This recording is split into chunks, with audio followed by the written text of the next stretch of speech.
all the incredible candidates we have running in the elections coming up, but tell your friends, tell your family, get out and vote in the midterms. And folks, before you know it, we're going to be back here running for re-electing Donald Trump in 2020. I cannot wait. So with no further ado, I am so proud to introduce our 45th president, the savior of our country, my father-in-law, Donald J. Trump.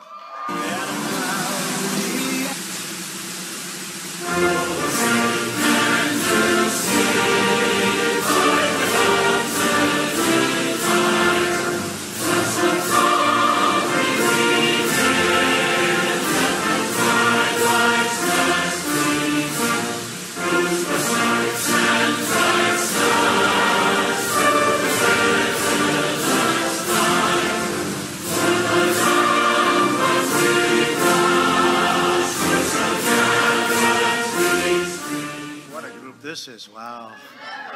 Well, this has turned out to be very successful, and I really appreciate you all coming out. Those are two very special people that we're with today. We just spent a lot of time backstage with them, and you have been great friends. But before I really introduce them, and you've already heard them, and you've been hearing them for a number of months, they've, in one case, we have already a great congressman, and in the other case, we're going to have a great congressman. Those are terrific people. Mark and Ted, they're going to be very representative of your views because the Democrats aren't. You know, I wrote a few little things down, and if you look, and you don't have to look down, all you have to do is say very simply, open borders, they want to abolish ICE, they don't mind crime, they want higher taxes, they want to knock out your Medicare because they want to go socialist. And somehow I don't see North Carolina as being the next Venezuela. Do we agree? I don't see it. But, you know, we have a couple of friends here, and I want to just say, Virginia Fox, where's Virginia? She's so great. Where's Virginia? These are incredible. Hi, Virginia. Thank you, Virginia. Representative Richard Hudson. Where is he? Hi, Richard. Great job. And you're really doing a great job, but we appreciate it. It's called Tax Cut. Tax Cut, Richard. The man with the greatest name in all of politics, Patrick McHenry. Patrick. And he's been fantastic, and a real leader and a real friend, too. Another real friend, a very, very special person, strong, tough, incredible leader, happens to come from the area, if you don't mind driving about 3 hours, right, Deb? But they drove down about a 3-hour drive, and he's an amazing guy, Mark Meadows. Mark. And Representative Joe Wilson. Where's Joe? Is Joe here? And his son has been incredible. Hi, Joe. And his son, by the way. His son is really outdoing you, Joe. That's okay, though, right? We don't mind. Good fathers like that. Bad fathers, they're not so happy about that, right? But anyway, now we have a lot of other representatives here, a lot of other friends. But we need help in Congress. We can have all the ideas we want, but we have some really bad people that are running for office. Bad people for a lot of reasons, but primarily because they're doing a tremendous injustice to our country. I don't know if they really believe this stuff. A lot of it's hard to believe that they believe. Because you say, how do you believe in open borders where the entire world population can pour into our country? I mean, we have a beauty running in, as an example, in California. I watched it last night. Running for governor. We have a great guy in John Cox. I think he's going to do well. He did a lot of surprises. Gave him a big endorsement. He went up like a rocket ship.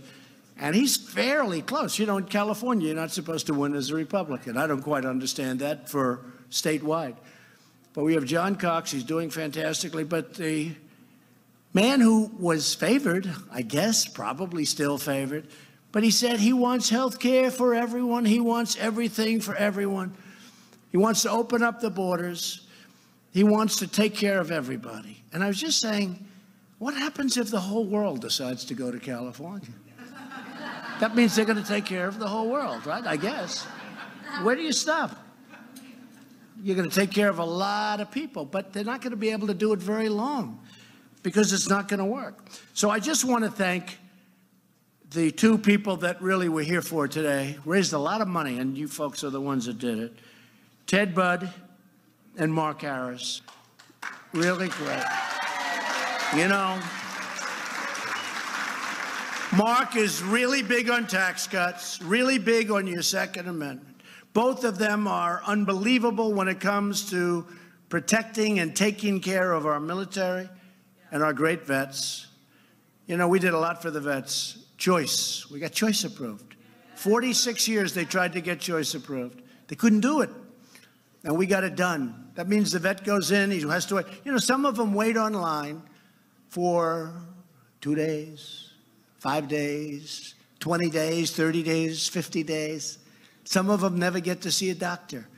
Now they go out, they see a doctor, we pay for it, and you want to know something? We actually, number one, most importantly, we take care of our great vets. But number two, we save money. It's much less expensive. And they're so happy.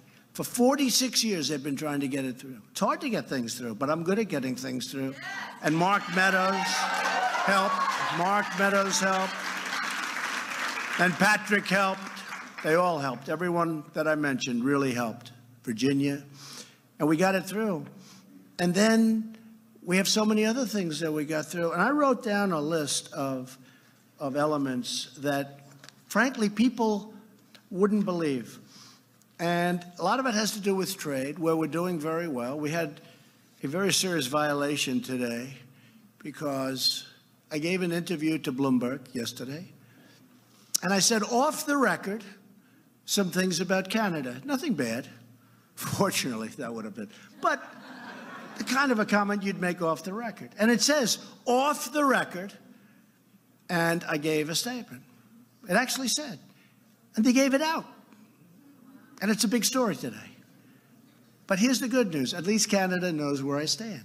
Because we can't have these countries taking advantage of the United States anymore. It's very simple.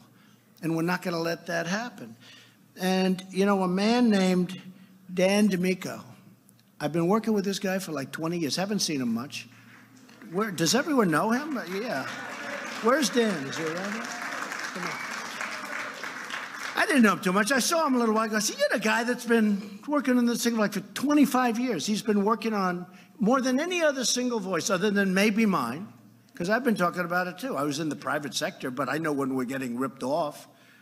I said, China's ripping us off. Japan's ripping us off. Mexico's ripping us off. Canada's ripping us off. The whole world is ripping us off. There's nobody that's not ripping us off. In fact, I thought I found a country, very small, located in South America. And I said, you know, I think we made actually a better deal with that country. It turned out I was wrong. It wasn't.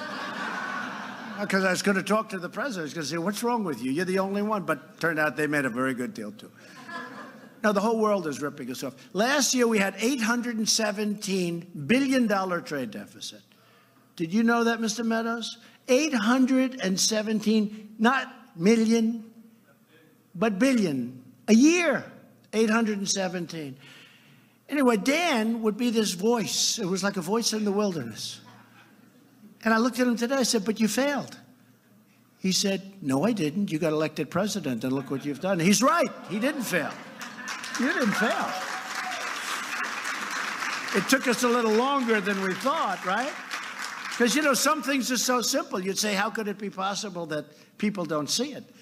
Like a country tariffs us, then we tariff them, and Congress comes down and they say, why are you tariffing? I say, because they're doing it to us. They say, but that's not free trade. I said, of course it's free trade. What's wrong with you? See, I don't call it free trade. I call it fair trade. Or I call it non-stupid trade. But I want to have Dan. He made a couple of statements, just for a second. He really has. He's a big steel guy, very, like, as big as you get. And he was just fighting a battle when he was the head of Nucor, right? Nucor. And now Nucor is spending billions of dollars opening up new plants because 6 months ago, I said, we're going to put a tariff of 25% on all the steel that's dumped in this. They were dumping it. They were killing our steel companies. There were very few left. There were very few plants open. They were just killing us. And it was a very sad thing for me to watch. And you know what's going to happen, by the way, and I don't know if Dan agrees with me, but what happens is they kill your steel companies, and then they start selling your steel at much higher prices. You know, it's like a monopoly deal. But also, we need steel for defense. It's not like a regular industry. If we ever had a war, and I don't think we're going to have, our military is becoming so strong, $700 billion and $716 billion next year. And the stronger we get, the less likely it is that we have a problem, okay? That's the one thing I've learned. I learned that. You know when I learned that? In grammar school, I learned that. I learned that a long time ago. You learned that as a little boy playing baseball in the yard. The stronger you are, the less likely it is that you're going to have a problem. But I'd like to have Dan just say a few words about maybe what he's been through really quickly, what he's been through and where we are now. Because the hottest industry there is right now is the steel industry. And it was dead as a doornail. We were not going to have a steel industry in a couple of years from now had we not done what we did. So, Dan, come up and say a couple of words, please.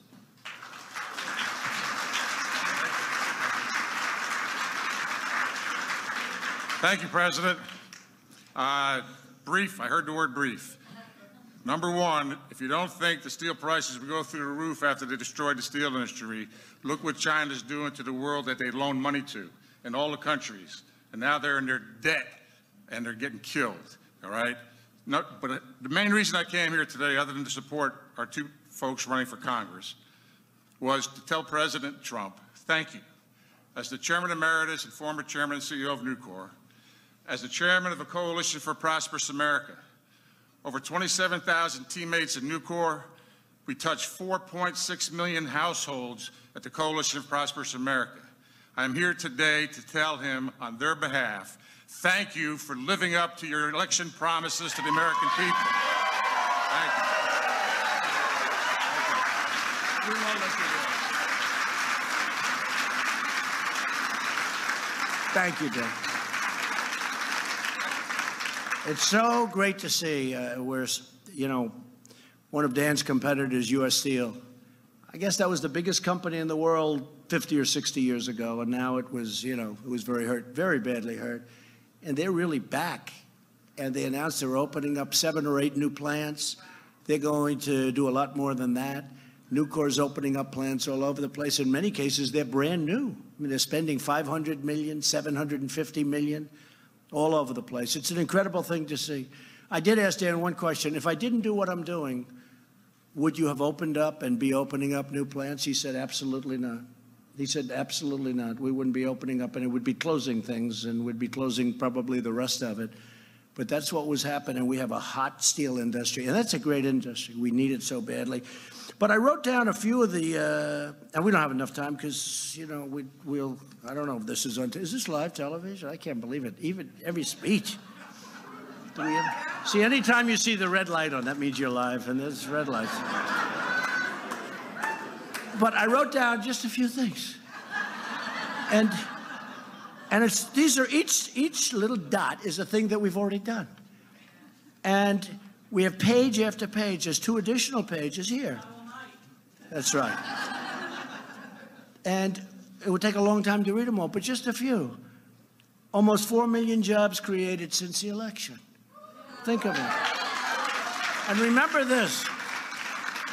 Remember this. For Ted and for all of these people, including the ones that aren't here for any reason other than they're supporting Mark and Ted. The Democrats, they're going to raise your taxes. They're going to increase job-killing regulations. I think if Dan were up here now, I'm not bringing him back up, but if he were, if I asked you about which was more important, the tax cuts or the regulation cuts, it would be pretty close, right? Some people say regulations, but both is better. And they're going to shut down your energy. The crime is going to be rampant because when they open up the borders, the crime is going to be a disaster. They're going to raid your Medicare to pay for socialism. It's a big statement. They're going to raid your Medicare. They're going to take your Medicare, and it's going to pay for socialism. And if you look at Venezuela, that's a good example of, see, I'm using those lights to read this. But I put down all of these things. Just yesterday, I had them made up. 4 million jobs created since the election. That's unheard of. Nobody thought that was possible. More Americans are now employed than at any time in our recorded history. Think of it. More Americans today, more Americans are working today than ever before in the history of our country. In other words, we have more jobs. A lot. And we've created almost 500,000, soon it's going to be 600,000 manufacturing jobs. Now, the previous administration, and even during the campaign, President Obama would go around, and they talked about manufacturing. It's like an old, obsolete business. I said, well, you're going to make things? I mean, Dan would say, what are we going to do here? So steel was like an obsolete business. Maybe that's why they said we don't need any steel anymore. I don't know. But they said manufacturing is obsolete. They're actually the best jobs you can have. You make things. It's work. It's good. They're the best jobs. They're the best jobs. You know about economic growth? It was 4.1, but 2 days ago they raised it to 4.2. Nobody thought that was possible. Unemployment claims are at an almost 50-year low. Think of that. Now think of that. You know what? In other words, unemployment claims, that's a tremendous amount of money going out, 50-year low. Median household income has hit the highest level ever recorded, so that the median household income, these are good statistics, Meadows, right? How do you lose an election with these statistics? Everyone said the midterms. Maybe there's going to be a red wave. They talk about this blue wave. They're not talking about the blue wave anymore. At least we got the word wave, you know, blue wave. I think it's unfair with this whole redistricting thing they're doing in North Carolina. Oh. How unfair is that? We'll put that in Mark Meadows' hands, okay, Mark? I'll blame you. Hey, Mark, you're now blamed on television, right? No, it's very unfair. You have an election in a little more than 60 days, and they change the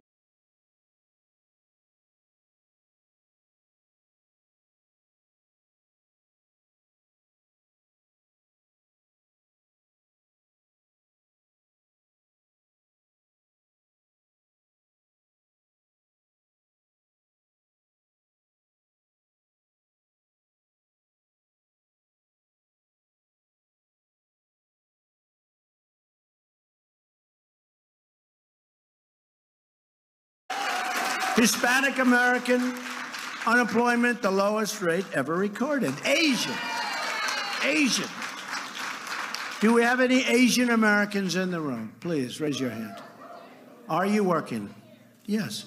Yes, where? Good. Well, you're going to like me. We have one. Asian American unemployment recently achieved the lowest level. Did I do a good job for you? She said, thank you. Women's unemployment reached the lowest rate in only 65 years. Sorry, women, I didn't quite get that. But 65 years, not too bad. There was a time when if I said the best in 65 years, you'd say, good job. Now when I say 65 years, it's like not nearly as good as ever. But I'll tell you what, women's unemployment will very shortly be a historic number also. The lowest unemployment rate ever recorded for Americans without a high school diploma. That's a big thing. We're setting, I think so importantly, prisoners, they come out of prison. They can never get a job. Now they're getting jobs. We have programs that we're working on, very good. But I guess maybe the greatest program is our economy is so strong. And employers are hiring prisoners when they might not have done it 3 years ago, 2 years ago, 5 years ago, 10 years ago. And I'll tell you what, I know one in particular that's so thrilled, cannot believe it, how good it's working out. And you know, a lot of times they come out, they can't get a job, and they end up in prison because they can't get a job. What are they going to do? Now they're getting jobs, and they're getting jobs at record numbers. The veterans' unemployment recently reached the lowest rate in 20 years. Veterans, and that's going to be very historic also.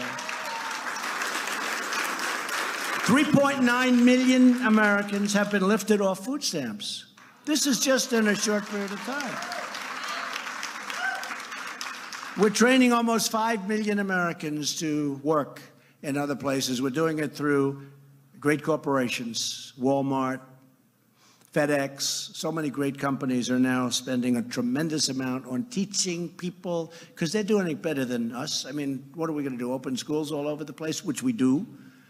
But there's nothing like the big companies.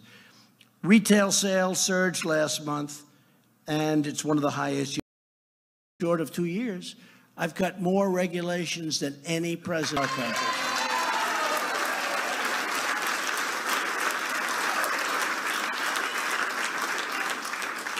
We did something that's interesting, because to me it was very important. Right to try. This is a program where if a person's terminally ill, if they had money, they'd travel to other continents, they'd travel to other places. They were desperate. They wanted hope. And they travel all over. They wanted hope. And what would happen is they just couldn't find anything. We have a great pipeline, but it takes a long time. It used to take 12 to 14 years. I've upped it very substantially. We have tremendous people over there. FDA, we have tremendous people. And what we're doing now with Right to Try is incredible. You sign a document and you try. And in many cases, it's going to work. And it's hope. It's hope.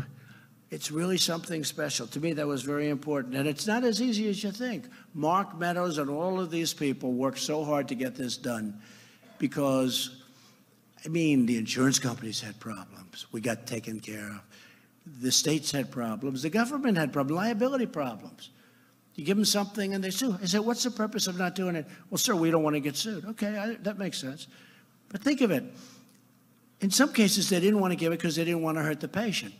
But these are terminally ill patients. I said, they'll sign a waiver, and everybody signs a waiver now. But a lot of people are using it. Right to Try. It's such a great thing. Just one of the many things we've done. But it's so important. But the big thing is we're building our military stronger than ever before. All of these things are happening. We're taking care of our vets. We're putting great judges on the courts. We got Judge Kavanaugh, hopefully in great shape. He's a great judge, great conservative, wonderful person. Justice Gorsuch is doing a fantastic job on the Supreme Court. We withdrew from the horrible Paris Climate Accord. It sounds so pretty. It was going to cost us a fortune, and it was going to put us at a tremendous disadvantage. And we have cleaner air now than anybody. I want clean air. I want crystal clean water. We can do that. We don't have to pay trillions of dollars to other places. We can do it. And, you know, I did that. I said, boy, I'm going to get just absolutely slaughtered on this one. Guess what? People understand it. You know, China doesn't kick in like till 2030. And Russia kicked in at I think it was in 94 and 95, when air was not nearly as good. So they had a different standard. We kicked in immediately. And we can't change it. They said, well, you can change it, you have flexibility. But if we do that, all the environmental groups are going to sue us. Whereas China, they're not going to sue China.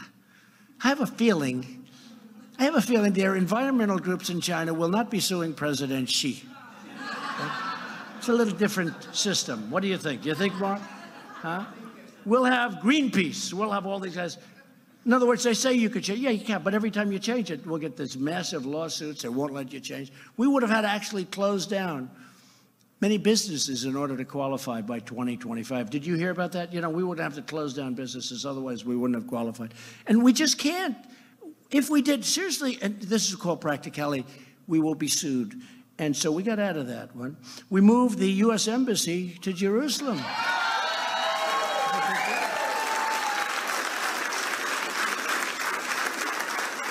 Every president, practically, for many, many decades has promised that.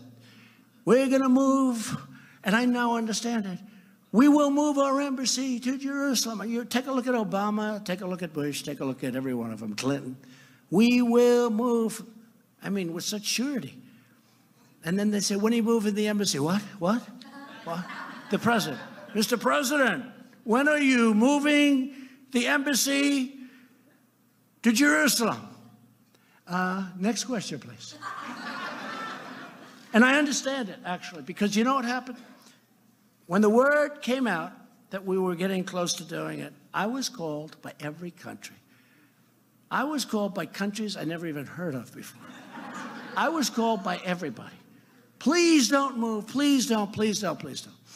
I was called by very powerful countries, very big countries, very good countries, great friends, great allies. Some not such great allies, but they're nevertheless. I was called by everybody. And I now understand why nobody did it. Because Clinton was, and Bush was, and Obama was. They were all. So they campaigned on it. But when it came time, nobody had the guts to pull the trigger. It's the right thing to do. It's the right thing to do.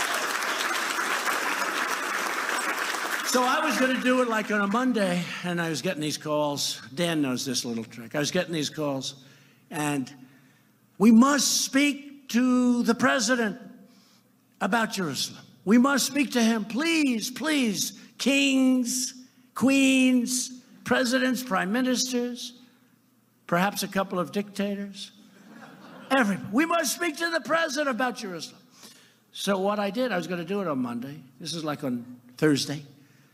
I said, tell him I'll call him back sometime next week. So I signed it up on Monday. Then I started returning the calls. Yeah, what can I do? Well, sir, it's a little late. You just approved it. Oh, I didn't know. What do I know? I didn't know. I'm sorry. But I understand why. I do understand why now they didn't do it. So we have a lot of things. We have a lot of great things we're going to be doing beyond this. Crime is a big, big thing with us. We've already started building the wall, and I can tell you these people are helping us with the wall. We need the wall. We have to have it. We've started. We put 1.6 billion and now another 1.6. We need it faster. I could build that thing so fast, but we're trying. You know, the Democrats are obstructionists. They're trying to hold back for border security, but it's not going to work. But we have to get Mark, and we have to get Ted. We have to get all these guys. These are incredible people you have in North Carolina. I want to thank also, you know, we had a tremendous victory. Crooked Hillary spent a lot of money in this state. She spent a tremendous amount of money. In fact, they had a thing, North Carolina will be the fire stop. I said, I don't know, why do you say that? Because Laura helped me so much here. Helped that she was born here. Help. Right? She was incredible. She was working. And by the way, Deb, where are you? How about, you know, women for Trump, right? Women for Trump. Mark's great wife. Mark's great wife. Women for Trump. At all times, at good times, at bad times. There's women for Trump, and I appreciate it. You were incredible. Without you and Laura and and a lot of the people in the show, we could. And we had a big victory. It wasn't like close, but the Democrats spent a lot of money in this state, and honestly, they didn't come close. And we're doing better now than we were doing then, because now we fulfilled. You know, this is a much easier campaign, because when I first started running, I said, we will cut your taxes. Okay, nobody believed it. We will do this. We will do that. Well, all these things that we've done, we will cut regulations. Does anybody believe we're going to cut the most in the history of our country? And I did it in much less than 2 years. More than anybody else done in 8 years. In a 16-year term. Okay? He didn't quite make it to the 16, but it was a 16-year term. Cut more regulations than any other president. So all of these things that we've done, what we've done for coal, what we've done for steel, what we've done for industry. I never thought, I knew we were going to do well because I saw the potential, but I never thought we were going to be at 4.2 this quickly. But we're going to go higher. I think we're going to go a lot higher. When we fix the trade deals, when we take care of our country the way it has to be taken care of, when we stop letting outside countries and other countries, many of whom aren't even allies of ours, rip us off financially. And it's all stopping. You know, you see what's happening. You see what's going on right now. When we make great trade deals, we have a tremendous way to go. And that all goes down to GDP. It all goes down. We protect these really rich countries. We get paid practically nothing, our military. We're protecting countries. I said, could I ask you a question? This country's loaded. They're very rich. They're worth trillions of dollars. Why are we paying for their military? Why aren't they reimbursing us the cost? And all you have to do is ask. Because for the most part, many of them wouldn't even be there if it wasn't for us. So we're asking. And we're getting very good